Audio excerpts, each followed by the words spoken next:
When illness lingers on with no relief, or when death looms at the threshold of a child's life, it can cause those who suffer to take measures that are out of the ordinary. In today's gospel, a synagogue official pleads with Jesus for his dying daughter. This scene is unusual in that most other religious leaders in the gospel are painted as opposing Jesus and ultimately trying to do away with him. This leader, however, is a desperate father on the brink of losing his beloved 12-year-old daughter.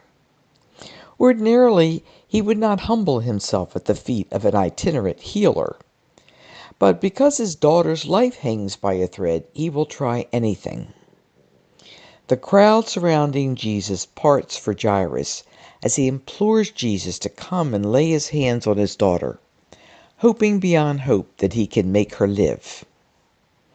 And now, as Mark often does, he intertwines the story of another person whose interminable suffering causes her to step beyond her normal behavior too. This woman has gone to doctor after doctor, only to have her hopes rise and be dashed yet again as her illness kept getting worse. For 12 long years she had been seeking a cure. Having exhausted her monetary resources and her dignity, she forsakes the professional doctors and follows after a popular healer.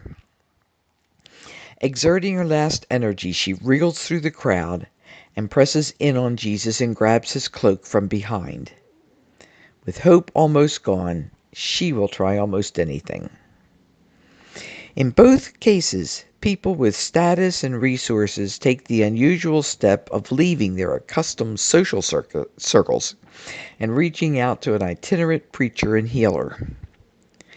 Jairus was a well-respected leader of the faith community.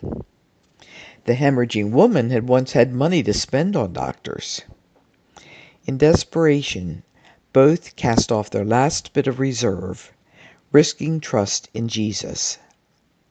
Both beg for his healing touch, and they are not disappointed.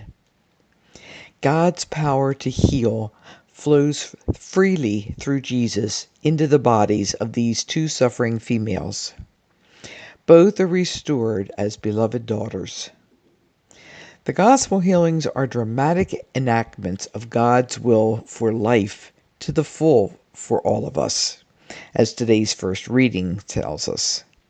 God does not rejoice in death. Rather, God formed humankind to be imperishable. The gospel story leads us to grapple with a mystery. Why does God, whose love is so visible in healing touch, not prevent the death of beloved daughters and sons? With his choice of words in describing the hemorrhaging woman, Mark draws her in lines parallel with Jesus, pointing toward the mystery of his suffering and death.